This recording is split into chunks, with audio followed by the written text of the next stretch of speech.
to let go of her anxiety. Dawn bleeds across the craters and trenches and into the devastated forest. Explosions tear the ground, mud rises and showers Anna.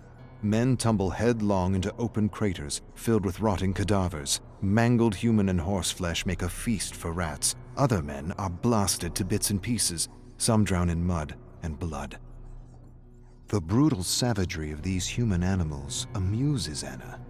She's never been so entertained. They are worse than hungry wolves fighting over a carcass. Some speak words she understands. Others speak words foreign to her ears. A pathetic scream like nothing she's heard suddenly startles her. She follows the source of the sound into the decimated forest, where she sees a small canvas tent and Russian soldiers guarding foreign prisoners. She watches them all evening. She watches horrified when they execute one of the horses for dinner. So much meat wasted due to sloppy butchery. After dinner, the Russians grab one of their foreign prisoners and crush his head with a shovel to pass the time. They laugh and make jokes. She watches them in the shadows and laughs silently. Not with them, at them. A shovel is clunky, the blows are awkward, the death messy. These men are neither fish nor meat. Her mother taught her better. She was going to search for another pack of human animals, but something catches her eye. Something that reminds her of her father. Something perfect for her little Bushka. A gift. Anna hides in the shadows and fixes her gaze on the gift. The Russian soldier carves the gift as he guards and swears at foreign prisoners in the shredded canvas tent. They kill and torture each other because they cannot talk to one another. She remembers a book her mother once had. She pointed to the pictures and called them soldiers.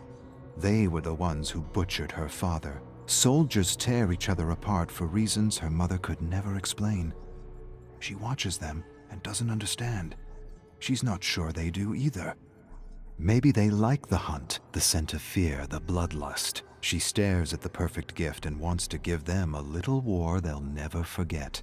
But there are too many, and her mother suddenly appears before her with a smile and tells her little Anna she will need to thin the ranks. I can do that. I will show you, and I will show them where crawfish sleep. The Russian soldier does a peculiar thing to his prisoner. He ties him to a gnarled branch by his ankle and lights a fire a few inches under him. She scrunches her brow, confused. You kill the game before you roast it.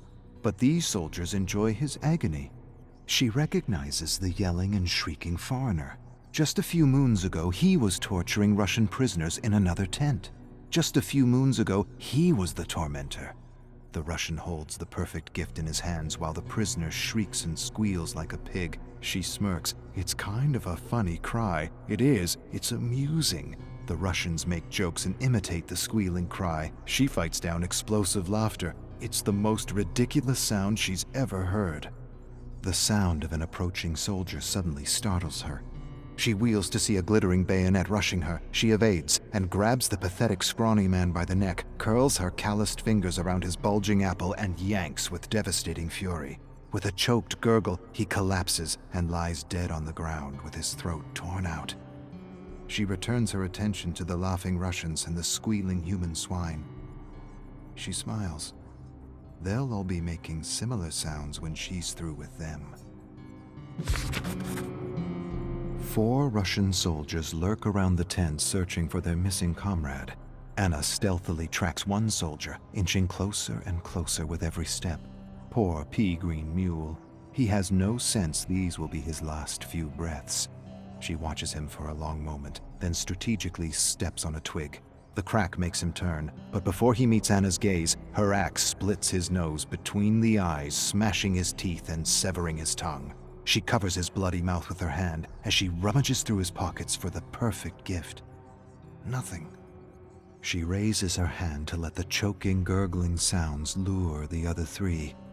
Carefully they approach with their bayonets raised and ready. She grinds her teeth in fury and bloodlust. She rolls their comrade's severed head in their midst.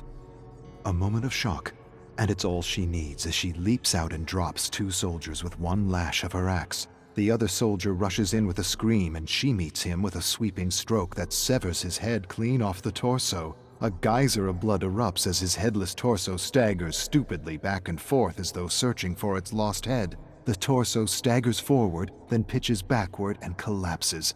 The sounds of another attack reach her before the blade. She lashes left and right, and the body collapses in mangled pieces. The soldier stares at the pieces of his body around him in terror. She laughs and thinks about that story her mother used to tell her. Sorry, Yaitso. Can't be put together again. Anna finds these soldiers curious. Where once the Russians and foreigners were roasting each other alive, they are now working together to survive her attacks. They are calling her a ghoul, a monster of the forest, saying she is a Bodark. Together the soldiers dig pits and sabotage their camp. Anna toys with them. She's outnumbered, and she knows it. She weakens their senses by depriving them of sleep. Every night she approaches their camp, sings a lullaby, then howls like a Bodark. The soldiers wake in a frenzy and scuttle in terror as she returns to her cabin to sleep with her little one. She rests for a few hours and then returns to her little war to reignite a cycle of terror. 1 or 2 sleepless nights and they'll be ripping each other apart. It'll be a matter of walking in and taking what belongs to her little Bushka.